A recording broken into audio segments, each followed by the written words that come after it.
Welcome to Burn the Ship. This is the podcast where we interview entrepreneurs. We connect entrepreneurs with professionals that can help you go all in on your business. We talk to people that have walked the walk, talked the talk, been through all the things that we experience as small business owners and come out the other side of those experiences with more skills and more ability to run a successful business. So I appreciate you being here very much. I wanted to say that first. Thanks for your time. Thanks for sharing your story with myself and the audience. It means a lot to me. It means a lot to the audience as well. So thank you. Why don't you go ahead and introduce yourself? Tell us a little bit about your business.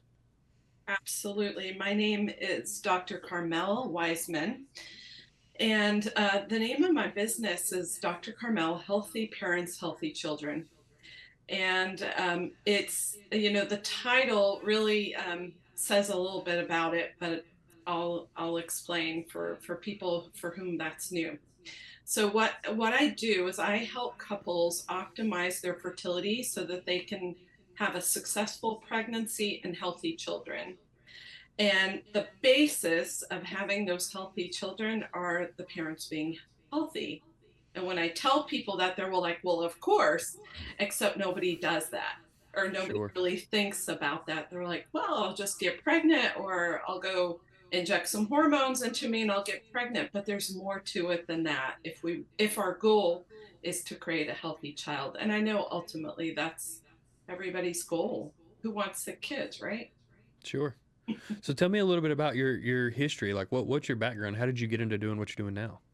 Yeah, so this year I'm celebrating the 20th year of being a doctor of chiropractic.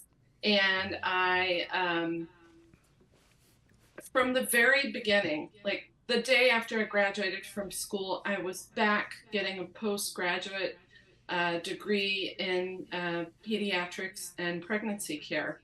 So from the beginning, I knew that I wanted to make an impact on the health of children and to create a society that has healthy children that grow up to be healthy, productive adults and then create even healthier children.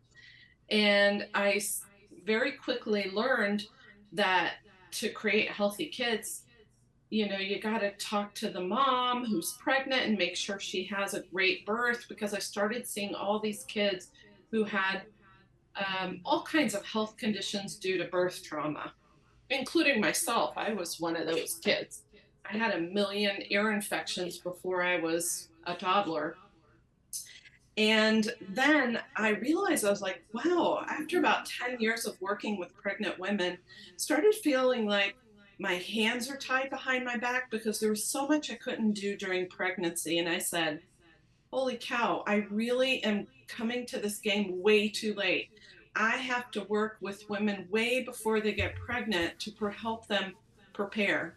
And then as the story evolves, it included the guys too. I mean, y'all have so much to contribute, not only to the success of the pregnancy. Like, I'll just throw a quick fact at you. Miscarriages are the hardest part of, going of anybody going through this fertility, pregnancy, having a child journey. And a great majority of miscarriages during the first trimester actually have nothing to do with the woman, actually has to do with the health of your sperm. So you guys have a big contribution to make. So I started looking at all the different ways that you guys have a contribution, not only in the first trimester, but throughout. And so I started a couples approach. And then, so that's how I kind of evolved. And then it wasn't until I had my own, let's say, challenges with fertility that I started realizing how big this issue is. It used to be, it was pretty uncommon to meet somebody who had fertility issues. Today, the last statistic I saw is that 1 in 6 couples have fertility issues. Now, that doesn't even address the ones who are able to get pregnant, but their kids aren't healthy. Um, Kids today, I mean, I don't know about you, when I was in school, I hardly knew any sick kids. And today it's, every two, three kids in school have some kind of chronic health condition. So I'm just passionate about reversing this trend and giving our kids not only just for as a society, but like how sad is it as a parent to be able to, to see your kid suffering from some preventable chronic disease, right? For So sure. that's what I'm about. Sure. And is the and I have two kids of my own, so I can relate to what you're talking about. Like pregnancy is a hard thing for women, and it's an emotional thing, and the desire to be able to have children is really one of the most like difficult things to traverse mentally. Is all of your um like the service, the actual what you do to help people, is that still mostly bound in the chiropractic world? No, it's a teeny tiny piece. So back in 2018, I left full-time chiropractic practice and I became certified in a field that's called functional medicine that looks for the root cause, but beyond the structural um, component that chiropractic most often addresses. So I expanded it to look at the not only the structural components of what contributes to a healthy pregnancy and birth and child, to the structural, the emotional. We've got the toxins, just to include it just got a little bit wider, right? Yeah. So, So, how do you find the people that you're working with? I have, because what I do is so unusual, up until a few months ago when I started speaking, when I started my run in speaking on summits, I just got referrals from local people who just didn't know anybody who was doing this. The only thing they had ever heard of is somebody has problem getting pregnant, then they go to a fertility center, right? And so most of my referrals were from people who are like, "Wow, I heard about what you do," and I love that, this has such a comprehensive approach to it, whereas, the fertility centers are basically like, here, take these drugs, we'll make you pregnant. So, Sure. yes. Sure. So just local referrals from other providers, from people who just heard about what I was doing. So, So what about your programs? Have you started in the like coaching other practitioners in order to help their patients? I don't coach the practitioners. What I do is I work with the couples one on one. Up until recently, it was more of I would just be sitting, I would just work one on one throughout the whole process. And so over time, I saw what are the things that are in common with most couples, and I created programs to help guide people and to help educate them. I found I was educating on the same things over and over again. So I have created programs specifically for different things. I also have a foundations program which looks at all the five key foundations that we want to get right, to have a successful fertility and pregnancy journey. So, Sure.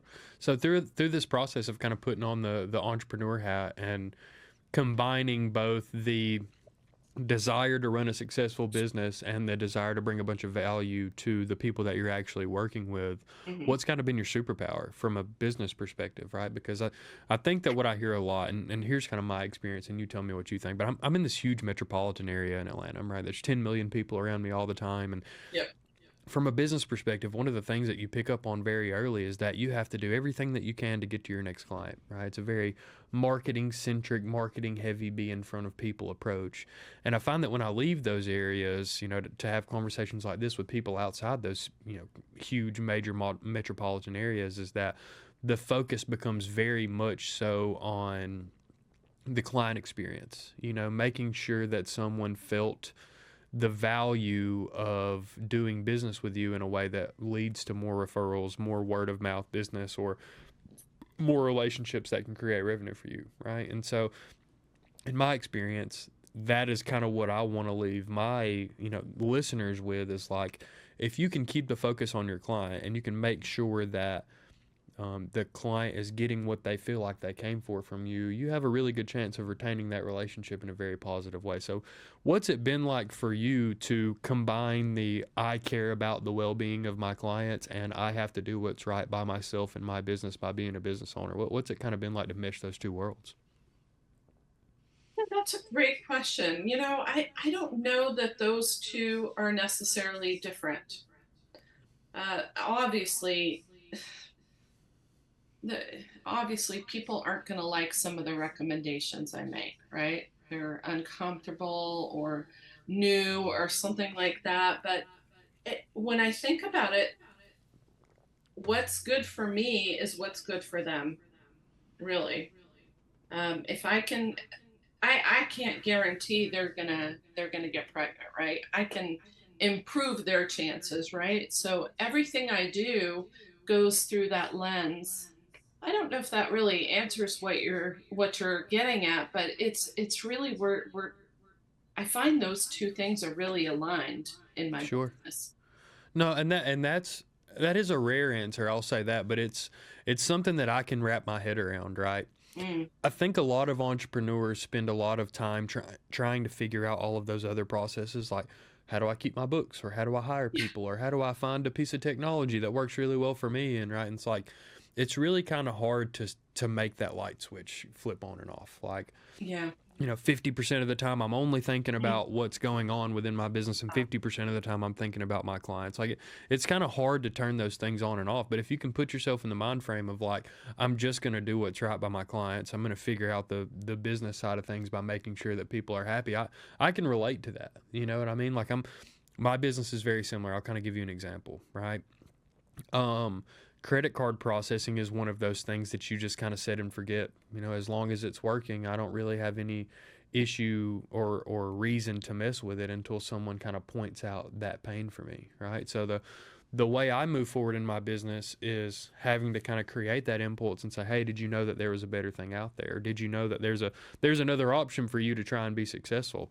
yes. And then going through the process of making that person as happy as possible is how I go, okay, you've gone through this process. You understand a little bit about me and I about you. Do you have other people that I can talk to that may be in the same situation? I think that is a perfect formula for a huge majority of small businesses that exist, right? Like, Mhm. if you can put the focus on the people, the other people will come. Your customers will come. You'll find and resolve problems, and you'll find that process is easier when you just, at the end of the day, rationalize what is good for your client is what is good for you. So I can relate to that as well. And would you say, we always kind of ask, like, what's been your superpower, right? Because obviously your business is growing, progressing, you're reaching more people, you're doing different things. Would you say that keeping that client focus has been your superpower, or maybe it's something else? What do you think? I think it's really resilience. I think being an entrepreneur, it's really easy to have a passion and to have an idea, but to see it through the ups and downs. And you mentioned before about technology. I can't tell you how many different pieces of technology I've tried out and wanted to pull my hair out with, right? And there are days that you just are like, oh my gosh, this is so aggravating or frustrating and nothing's working. And it's really the resilience to say, you know what? Okay, today was totally blow, like, yes, Mm-hmm. I tried to figure out how to record my program and none of the technology was working. If I didn't have the passion, the mission that I do to make a difference in the world, and then the resilience to deal with the roller coaster, I would have thrown in the hat a long time ago. Sure. No, I can Absolutely. relate to that.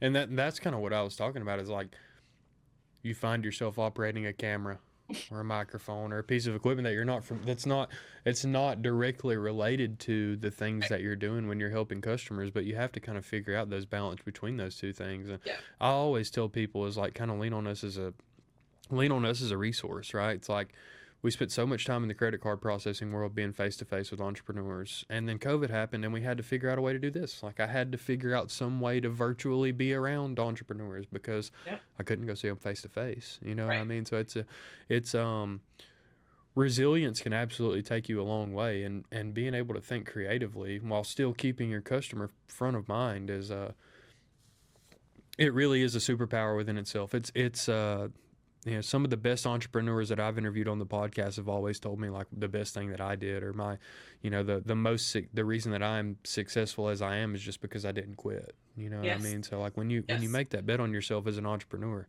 you really have to have the ability to see it through. And I would agree with you that it's a rare thing. It's a rare thing to be able to weather that storm that entrepreneurship can bring on you. And a lot of times it's not because your business is so hard. It's that you're operating your business in a way that's very time exhaustive. And then things happen in your regular life. You know what I mean? Like things that everybody experiences happen in your regular life. Maybe you lose someone close to you, or you have Mhm. some financial hardship, or your kids go to college, or whatever that may be Yep. that gives you that moment of clarity of, oh, maybe I should do something else. But if you can, it's interesting to me how connected you can become to your business if you persevere through those things. So, tell Yes. me a little bit about the obstacle side of your business, right? Like, so you have the why you do what you do, very squared away. You understand a lot about the solution that you're putting together for your customers to raise that possibility of fertility and having and rearing a child. What is it? What are some of the things that you've experienced that were bumps in the road along the way that either you did see coming or you didn't see coming that you've had to kind of test that resilience against? Yeah. Um, Absolutely. Everybody has those. I will say on the flip side, the other thing that helps with resilience is also community. And before I had a community and I was out there on my own, like being an entrepreneur, particularly in this virtual space, can be very lonely and frustrating, and you feel like you're just, in a room and um, not connected. So that has been one of the obstacles in the way I've addressed that is being part of a really great community called the Health Experts Alliance, and that's really been amazing because I now have people who are doing similar to what I'm doing, and we come together and we support each other and we can share about things that work, that didn't work, or can you help me with this, or can you listen to this. It's not like when you're in a physical office and you're like, hey, can I bounce this idea off of you, right? um, Sure. the other, I would say, there are two other major obstacles. One, what I'm doing is so new and I'll say revolutionary, even though it sounds so simple. Like I said in the beginning, nobody's doing it. And so it's a new concept for people to think about, like, oh, you mean I can't just, you know, try and get pregnant and then have a healthy kid? And it's like, well, maybe 20 years ago you could, Right. right? But we live in a different world today, right? They're every year, I think they're releasing thousands of new chemicals into our environment. So it's not as simple anymore. So one is overcoming the newness and educating a lot. And the other one is just getting known, right? Like most people don't even know that you can do something about this or that there's something to do. So, but mainly like the being known as a practitioner. Okay, so the few people who've heard of me like, oh yeah, Dr. Carmel does this thing. But when you start to promote on social media, even getting past the algorithms, to be seen, to be known, to be heard, that's a huge barrier. So I do rely on a lot, doing things in collaboration with other people, like in my community. I told you about the Health Experts Alliance, and getting out now. Thank goodness we've gotten past the pandemic, and we're out and about and making connections and relationships. I found that is the most significant thing is community and relationships. Never Absolutely. alone.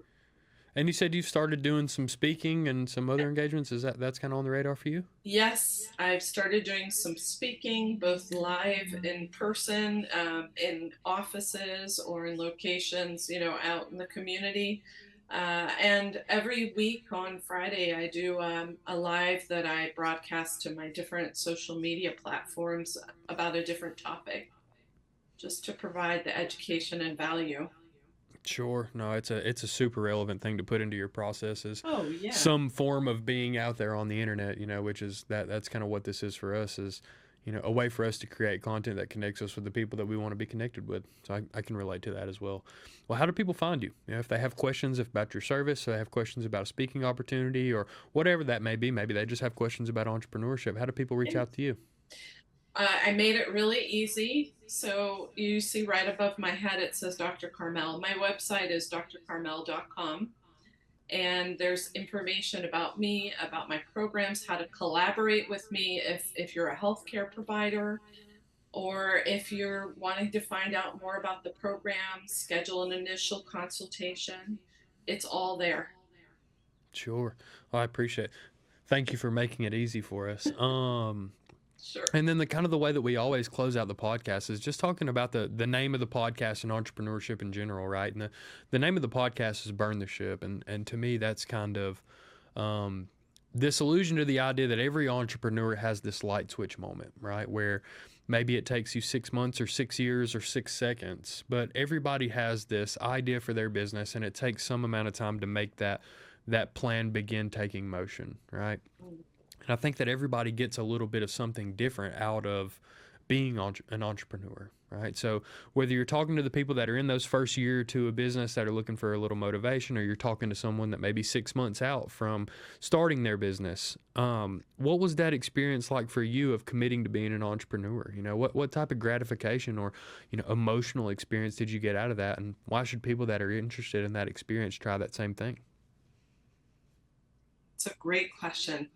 I think that when I look at the kind of lifestyle that I'm committed to having the to being able to hang out with my dogs, to work with them, right? I love that my company that I created has a dogging policy. Hmm. We go to work with our dogs, and having the kind of lifestyle to be able to also have the freedom to work from wherever I want to work, anywhere in the world that I can have an internet connection, be able to be with my family. My mom lives overseas. Most of my family lives overseas. So when I think about what I'm building and what kind of life I want to have, it was a very natural it was a very natural choice to choose to be an entrepreneur. Now it doesn't come without, like we talked about, the challenges and the cost, right? The good news about being an entrepreneur is that you are your own boss, and the bad news is you are your own boss, right? So Absolutely. it's a double edged sword. And when I think about, some days I think about, well, should I go back and work in a clinic? And you know what, I will entertain that thought in the difficult moments. And then it's really about choosing day after day. I'm choosing this, whatever it entails, without being a victim to, especially on the days like yesterday, right? Hmm. But it's really choosing every day, every moment. Okay, this is what I'm choosing, this is what I'm creating. I'm going to keep going. Okay, here's this obstacle. I'm going to figure it out. I'm going to trust that I have what it takes to figure out how to get around, under, over this obstacle, right? So, Sure. yeah. Well, I appreciate what you do. I appreciate the service that you provide to the people that work with you in hopes of creating a family, Mm. because my family is the most important thing in the world to me, and I Yes. know that Yes. helping that dream come to life for other people has got to be one of the most gratifying things on the planet. Indeed. Um, and I appreciate your readiness to speak with us. To tell us a little bit about your story and the value that you bring to your clients, and put us in that frame of mind of if it's important to you, it should be important to your clients, right? And if it's important to your clients, it should be important to you. You know, so Absolutely. it's a rare thing, I think, to find someone that is so rooted so deeply in their why that it makes business almost second nature. So it's a wonderful thing to experience, and I appreciate your story very much. But this has been Burn the Ship. Like I said, our goal is connecting entrepreneurs or professionals that help you go all in on your business. So if you're going to take anything away from me speaking, from Dr. Carmel speaking, from any of our other podcasts, is that entrepreneurship is no easy path. You do have to choose it every day, and you have to be willing to work hard and maybe sacrifice some things. But the things that you'll gain, it's really hard to put a value on some of those aspects of life that entrepreneurship creates. So, if you have anything to leave the people with, please, the platform is yours. But we'll edit this over the couple of weeks, and we'll put it out there to the world. Yeah, thank you. Thank you for the opportunity to share and to make a difference with others. Because ultimately, you and I, that's why we're put on the planet, is to make a difference for our families, for our communities, for the world. So, thanks for the opportunity. I've enjoyed it. Yeah, anytime. All right, burn the ship. All right, rock on.